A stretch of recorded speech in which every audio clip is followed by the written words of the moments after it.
kaya special na aralin ng anthropology dito sa UP Diliman? Kasi tinuturo nga at hinuhubog kami maging critical at mapanuri ng iba't ibang bagay dito sa Pilipinas at sa buong mundo.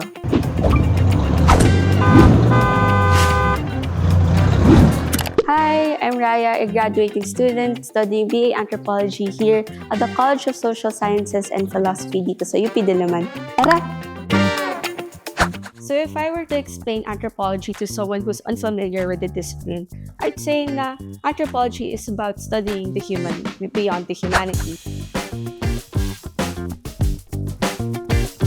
Naaral namin how do museums work. Sa aspect pa lang ng curation, these items that are being stored in museums are material cultures. Hindi lang naman yan as is na object, meron yung context like how is it made, why was it made, how is it being used, understanding nga din kung paano siya part and parcel ng kabuhayan ng mga tao.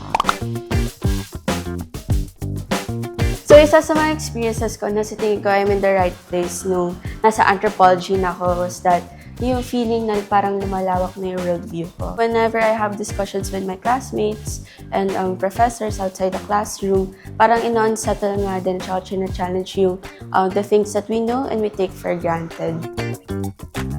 Ang forensic anthropology kasi ay isa sa mga example ng paano mo na-i-apply na yung anthropology sa ibang discipline. Halimbawa, sa isang site, inaalam mo yung parang minimum number of individuals. So parang may identification kung paano mga ba madidiscern yung isang buto to another, especially nga na magkakamukha. Sa war on drugs ni Duterte, ang daming naging biktima ng EJK. Anthropology Field School or AFS ay ang culmination ng lahat na pinag-aralan namin dito sa anthropology, where we get to apply yung methods na pinag-aralan namin. So it's studying with the people and from the people, imbes na very extractive, mas engage at very collaborative yung work na ginagawa namin. So maraming career opportunities sa Anthro dahil pwede mong i-apply yung theories, concepts, and methods sa iba't ibang field na you'd like to enter or like to pursue. So, pwede ka sa academia, sa research, sa corporate, sa legal work, pwede nga ding NGOs o kaya naman sa government positions. If you're interested studying humanity beyond the human, then anthropology may be for you.